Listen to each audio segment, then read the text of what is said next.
بسم الله الرحمن الرحيم. الحمد لله نحمده ونستعينه ونستغفره ونؤمن به ونتوكل عليه ونعوذ بالله من شرور أنفسنا ومن سيئات أعمالنا. من يهده الله فلا مضل له ومن يضلله فلا هادي له، وأشهد أن لا إله إلا الله وحده لا شريك له، وأشهد أن سيدنا وسندنا ونبينا ومولانا محمدًا عبده ورسوله صلى الله تعالى عليه وعلى آله وأصحابه وبارك وسلم تسليما كثيرا. اما بعد، اے اللہ یا ارحم الراحمین، میں اس عاجز وجود کے ساتھ آپ کے کلام مجید کا ترجمہ اور اس کی تشریح آپ کے ان بندوں کی خدمت میں پیش کرنا چاہتا ہوں جو آپ کے کلام کو سمجھنے کی خواہش رکھتے ہیں.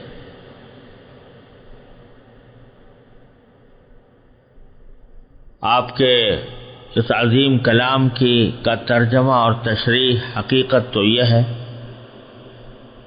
کہ کسی کے بندے کے بس کی بات نہیں. جب تک آپ کی توفیق شامل حال نہ ہو، کوئی بھی بندہ آپ کے کلام کی عظمت اور اس کی حقیقت کو اپنے ناقص لفظوں میں بیان کرنے کی طاقت نہیں رکھتا. اے اللہ، اس کوشش اور کاوش کا اصل مقصود آپ کی رضا کا حصول ہے اور آپ کے کلام کو آپ کے بندوں تک پہنچانے کی کوشش ہے. یا ارحم الراحمین، اپنے فضل و کرم سے مجھے اس کام کے اندر اخلاص بھی عطا فرما اور اس کو ٹھیک ٹھیک اپنی رضا کے مطابق انجام دینے کی توفیق کامل عطا فرما. آپ ہی انسان کو توفیق دینے والے ہیں، آپ ہی اس کو ایسے کام کرنے کی صلاحیت عطا فرمانے والے ہیں جو آپ کی رضا کے مطابق ہوں. آپ کی توفیق کے بغیر کوئی کام نہیں ہو سکتا.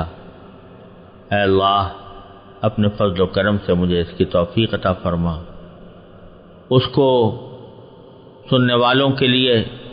نافع اور مفید بنا دے اور اس کو میرے لیے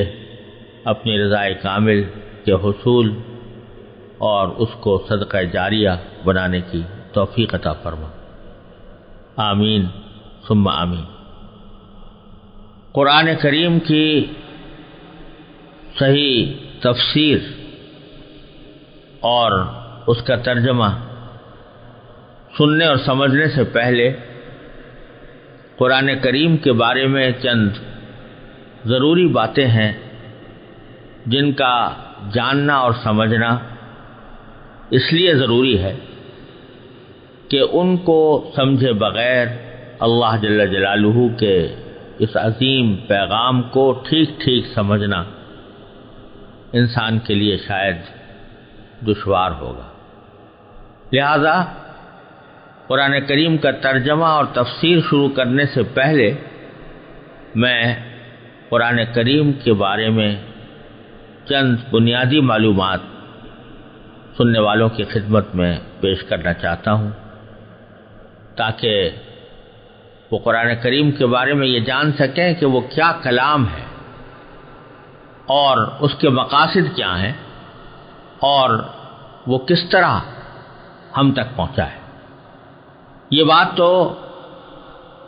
ہر کس و ناکس کو معلوم ہے کہ قرآن کریم اللہ تبارک و تعالیٰ کی وہ کتاب ہے جو حضور نبی کریم سرور دو عالم سیدنا محمد صلی اللہ علیہ وسلم پر وحی کے ذریعے نازل ہوئی، اور یہ اللہ جل جلالہ کی کتاب ہے۔ لیکن یہ بات جاننی ضروری ہے کہ وحی کیا چیز ہوتی اور انسان کو وحی کی کیا ضرورت ہے، کیوں انسان وحی کا محتاج ہے، اور اللہ تبارک و تعالی اپنے مختلف بندوں پر وحی کس لیے نازل فرماتے ہیں۔ جو شخص بھی اللہ تبارک و تعالی پر ایمان رکھتا ہو اسے اتنا تو پتہ ہوتا ہے کہ اللہ تعالیٰ نے انسان ہی کو اس دنیا میں بھیجا ہے، اسی نے اس دنیا میں انسان کو پیدا کیا، اور صدیوں بلکہ ہزارہا سال سے یہ سلسلہ آنکھوں کے سامنے نظر آتا رہتا ہے کہ ایک انسان ماں کے پیٹ سے پیدا ہوتا ہے، بچہ ہوتا ہے، بچپن گزارتا ہے، جوان ہوتا ہے، ادھیڑ عمر تک پہنچتا ہے، بوڑھا ہو جاتا ہے، اور پھر بالآخر دنیا سے رخصت ہو جاتا ہے۔ بعض لوگ وہ بھی ہیں جو بڑھاپے سے پہلے ہی دنیا کو خیر باد کہہ دیتے ہیں۔ یہ بات ہر انسان جانتا ہے کہ کوئی بھی انسان اس دنیا میں ہمیشہ رہنے کے لیے نہیں آیا، وہ ایک خاص وقت تک کے لیے دنیا میں آتا ہے اور اس کے بعد دنیا سے چلا جاتا ہے۔ یہ سلسلہ ہزارہا سال سے اسی طرح چلا آ رہا ہے، اور اس دنیا میں یہ موت ایسی چیز ہے جس پر کسی کا اختلاف نہیں۔ لوگوں نے خدا کے وجود تک سے انکار کر دیا، لیکن موت کے وجود سے کہ ہر انسان کو کسی نہ کسی وقت موت آنی ہے، اس سے کسی نے انکار نہیں کیا۔ تو سوال یہ پیدا ہوتا ہے کہ اگر دنیا سے جانا ہی ہے، ہر انسان کو دنیا سے جانا ہی ہے،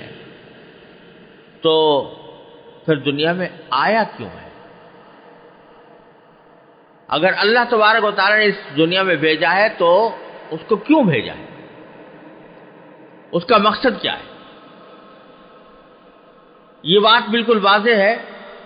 کہ دنیا میں انسان کو زندگی گزارنے کے لیے علم کی ضرورت ہوتی ہے۔ جب تک کسی چیز کا علم نہ ہو دنیا میں وہ اس سے فائدہ نہیں اٹھا سکتا۔ اگر کسی کو یہ نہ معلوم ہو کہ بھوک مٹانے کا کیا طریقہ ہے تو وہ کھانا کیسے کھائے گا، اور اس کو یہ معلوم نہ ہو کہ کون سی چیز کھانے کے لائق ہے تو وہ اپنی بھوک کیسے مٹائے گا۔ اگر اس کو یہ پتہ نہ ہو کہ تن ڈھانکنے کے لیے، بدن ڈھانکنے کے لیے کپڑے کی ضرورت ہے، اور یہ معلوم نہ ہو کہ کپڑا کس طرح پہنا جاتا ہے، تو وہ اس دنیا میں تن ڈھانک کر کیسے رہ سکے گا۔ غرض دنیا کے ہر کام کے لیے انسان کو علم کی ضرورت ہے۔ چنانچہ جب اللہ تبارک و تعالی نے انسان کو دنیا میں بھیجا تو اس کو علم عطا کرنے کے کچھ ذرائع بھی عطا فرمائے، اور یہ ذرائع 3 قسم کے ہیں۔ سب سے پہلا ذریعہ جس سے انسان کوئی علم حاصل کرتا ہے وہ اس کے حواس ہیں، یعنی آنکھ، کان، ناک اور ہاتھ پاؤں، منہ، بہت سی چیزیں انسان آنکھ سے دیکھ کر پتہ لگاتا ہے، بہت سی چیزیں انسان کان سے سن کر پتہ لگاتا ہے، بہت سی چیزیں ہاتھ پاؤں سے چھو کر پتہ لگاتا ہے، بہت سی چیزیں ایسی ہیں جو ناک سے سونگھ کر پتہ لگاتا ہے۔ یہ حواس خمسہ کہلاتے ہیں، جن سے ہمیں بہت سی باتوں کا علم حاصل ہوتا ہے۔ ہم نے آنکھ سے دیکھا کہ یہ سامنے دیوار ہے تو ہمیں پتہ چلا کہ یہ دیوار ہے، تو آنکھ نے یہ علم عطا کر دیا۔ بہت سی چیزیں کان سے سن کر معلوم ہوتی ہیں۔ مجھے کسی نے آ کر بتایا کہ فلاں شخص آپ سے ملنا چاہتا ہے، تو جب کس کان سے مجھے پتہ چلا، اس کان کے ذریعے مجھے یہ علم حاصل ہوا کہ کوئی شخص مجھ سے ملنے کا خواہش مند ہے۔ کوئی چیز ایسی ہے کہ جو سونگھ کر پتہ لگائی جاتی ہے، خوشبو ہے، وہ پھول کو اگر آپ سونگھیں گے تو سونگھ کر اس کی خوشبو کا علم حاصل ہوگا۔ یہ 5 قسم کے خواص ہیں جو اللہ تبارک و تعالی نے انسان کو علم عطا کرنے کے لیے دیے ہیں، لیکن ان تینوں ذرائع میں ترتیب یہ ہے کہ ہر ایک ذریعے کا ایک خاص فنکشن ہے، اس کا ایک خاص دائرہ کار ہے، ایک خاص حد ہے جس کے آگے وہ کام نہیں دیتا۔ مثلا اگر کوئی شخص آنکھ سے دیکھ کر یہ تو پتہ لگا سکتا ہے کہ یہ پھول ہے، لیکن ناک بند کر کے اس کی خوشبو کو آنکھ سے نہیں سونگھ سکتا، یا فرض کرو کہ وہ آنکھیں بند کر کے اس کا رنگ معلوم کرنا چاہے تو یہ نہیں کر سکتا۔ آنکھ اپنا کام کرے گی، کان اپنا کام کرے گا، اور ناک اپنا کام کرے گی، ہاتھ اور پاؤں اپنا کام کرے گا۔ پھر ایک مرحلہ ایسا آتا ہے کہ جہاں ہمیں یہ خواص خمسہ یعنی 5 حواس یہ علم عطا کرنے سے قاصر رہ جاتے ہیں، تو اس موقع پر ہمیں اللہ تبارک و تعالی نے ایک دوسرا ذریعہ علم عطا فرمایا ہے جس کا نام عقل ہے۔ جہاں کوئی چیز ہم آنکھ سے دیکھ کر، کان سے سن کر، ناک سے سونگھ کر، ہاتھ سے چھو کر پتہ نہیں لگا سکتے، تو وہاں اللہ تبارک و تعالی نے ہمیں عقل عطا فرمائی ہے۔ اس عقل سے بہت سی چیزیں ہمیں معلوم ہوتی ہیں، وہ چیزیں معلوم ہوتی ہیں جو ہمیں آنکھ سے دیکھ کر پتہ نہیں لگائی جا سکتی تھی۔ لیکن جس طرح آنکھ، کان اور ناک اور ہاتھ پاؤں کی کارروائی یہ غیر معمولی حد تک نہیں ہے، بلکہ اس کی ایک حد ہے، اس کے بعد وہ کام نہیں دیتے، اسی طرح عقل کی بھی ایک حد ہے،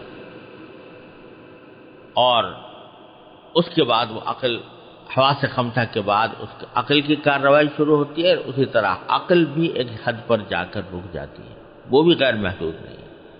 اور بہت سی باتیں ایسی ہیں جن کا علم نہ ہم اپنے آنکھ، کان، ناک سے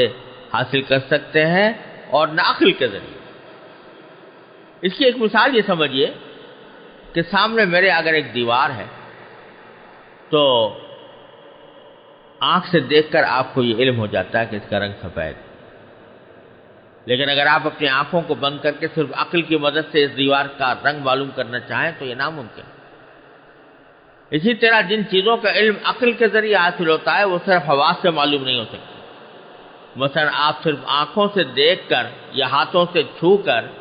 یا اس کو ناک سے سونگھ کر یہ پتہ نہیں لگا سکتے کہ اس دیوار کو کسی انسان نے بنایا، بلکہ اس نتیجے تک پہنچنے کے لیے عقل کی ضرورت ہے۔ لیکن اس کے بعد مزید سوالات پیدا ہوتے ہیں کہ یہ دیوار کس طرح اس کو استعمال کیا جائے، کون سے اس کے استعمال سے اللہ تعالیٰ راضی ہوگا، کس طرح کے استعمال سے ناراض ہوگا، یہ بات نہ حواس کے ذریعے ممکن ہے نہ عقل کے ذریعے۔ اس قسم کے سوالات کا جواب انسان کو فراہم کرنے کے لیے اللہ تبارک و تعالی نے ایک تیسرا ذریعہ علم انسان کو عطا فرمایا ہے جس کا نام ہے وحی۔ اور اس کا طریقہ یہ ہوتا ہے کہ اللہ تعالیٰ اپنے بندوں میں سے کسی کو منتخب فرما کر اسے پیغمبر بناتے ہیں، یعنی اپنا پیغام دنیا تک پہنچانے کے لیے اس کو مقرر فرماتے ہیں، اس پر اپنا کلام نازل فرماتے ہیں۔ اسی کلام کو وحی کہا جاتا ہے۔ ایک اور مثال سے یہ بات شاید زیادہ سادے طریقے پر واضح ہوگی۔ فرض کیجئے کہ ایک شخص کے ہاتھ میں ایک پستول ہے، اسے آنکھ سے دیکھ کر وہ اس کا سائز اور اس کی صورت معلوم کر سکتا ہے، ہاتھ سے چھو کر یہ معلوم کر سکتا ہے کہ یہ کسی ٹھوس چیز سے بنی ہوئی ہے، اس کا ٹریگر دبا کر وہ یہ جان سکتا ہے کہ اس سے ایک گولی پوری قوت سے نکل کر دور گئی ہے، اس کی آواز سن کر اسے یہ معلوم ہو جاتا ہے کہ اس سے ایک دھماکہ پیدا ہو، اس کی نالی کو سونگھ کر وہ یہ پتہ لگا لیتا ہے کہ اس میں سے بارود کی بو آ رہی ہے۔ یہ ساری اطلاعات اسے اس کے آنکھ، ہاتھ، کان اور ناک نے فراہم کی۔ لیکن اگر کوئی اس سے پوچھے کہ اسے کس نے بنایا، تو اس کی آنکھ، اس کا کان، اس کی ناک یا اس کا ہاتھ اس سوال کا جواب نہیں دے سکتا۔ اس موقع پر وہ اپنی عقل سے سوچتا ہے تو عقل اسے یہ بتاتی ہے کہ یہ پستول جس انداز سے بنا ہوا ہے وہ خود بخود وجود میں نہیں آ سکتا، یقیناً کسی کاریگر نے اسے بنایا ہے۔ وہ کاریگر نہ اس کی آنکھوں سے نظر آ رہا ہے اور نہ اس کے کان اس کی آواز سن رہے ہیں،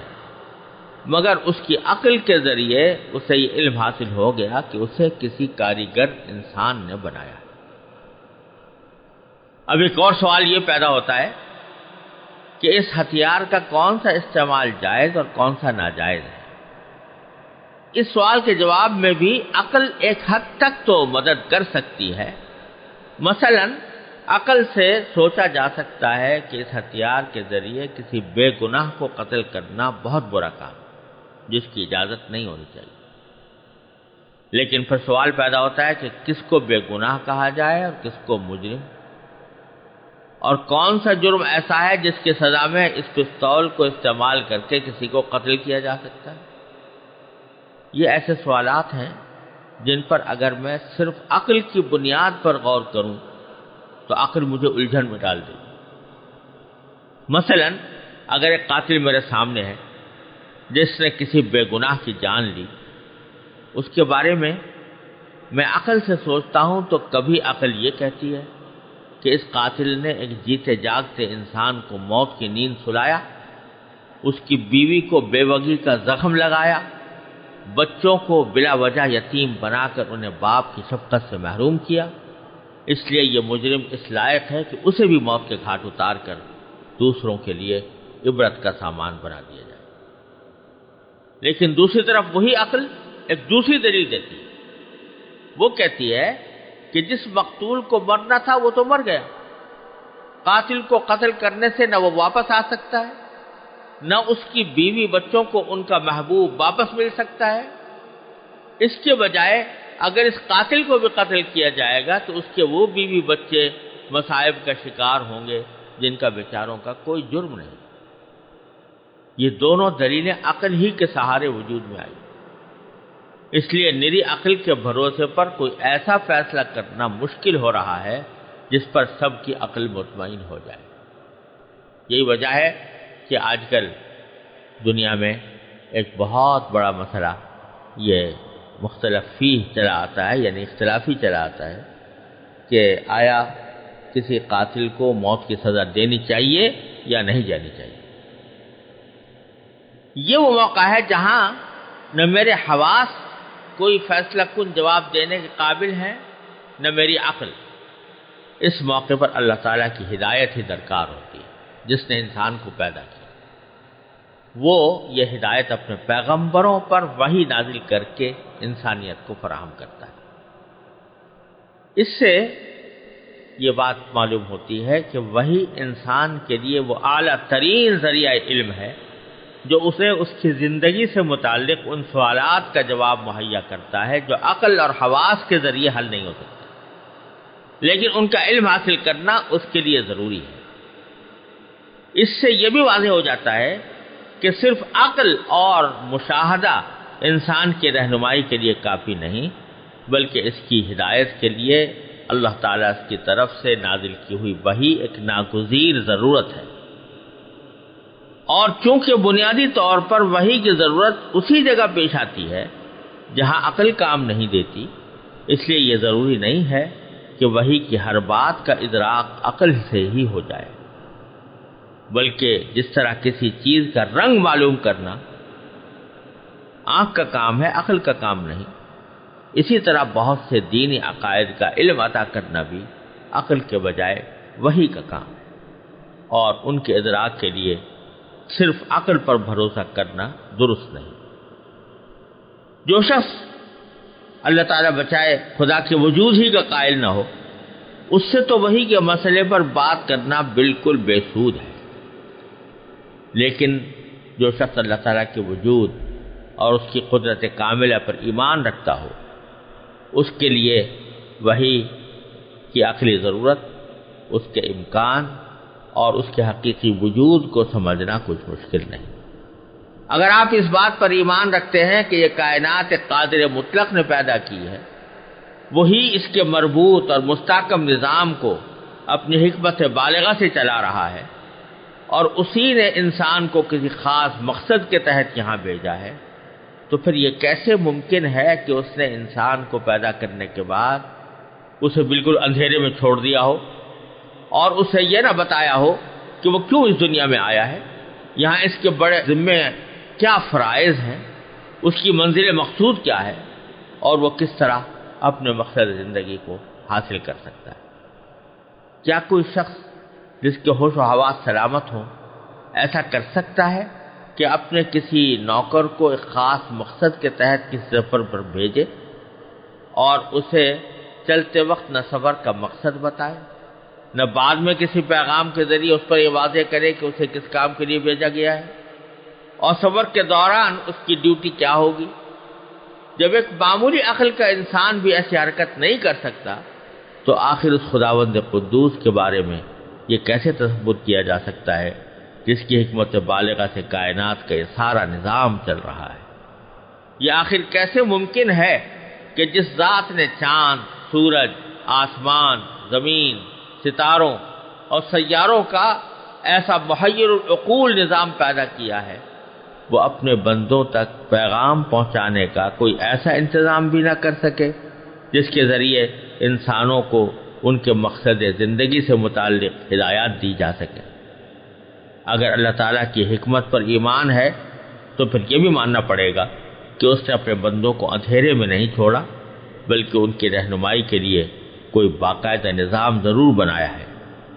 بس رہنمائی کے اسی باقاعدہ نظام کا نام وحی اور رسالت ہے۔ اس سے واضح ہوتا ہے کہ وحی محض ایک دینی اعتقاد ہی نہیں بلکہ ایک عقلی ضرورت ہے، جس کا انکار در حقیقت اللہ تبارک و تعالیٰ کی حکمت بالغہ کا انکار ہے۔ یہ وحی اللہ تعالیٰ نے ان ہزاروں پیغمبروں پر نازل فرمائی جنہوں نے اپنے اپنے زبانوں میں لوگوں کی ہدایت کا سامان کیا، یہاں تک کہ حضور اقدس سیدنا محمد مصطفیٰ صلی اللہ علیہ وسلم پر قرآن کریم قیامت تک آنے والے انسانوں کی رہنمائی کے لیے نازل فرمایا گیا، اور حضرت صلی اللہ علیہ وسلم پر اس مقدس سلسلے کی تکمیل ہو گئی۔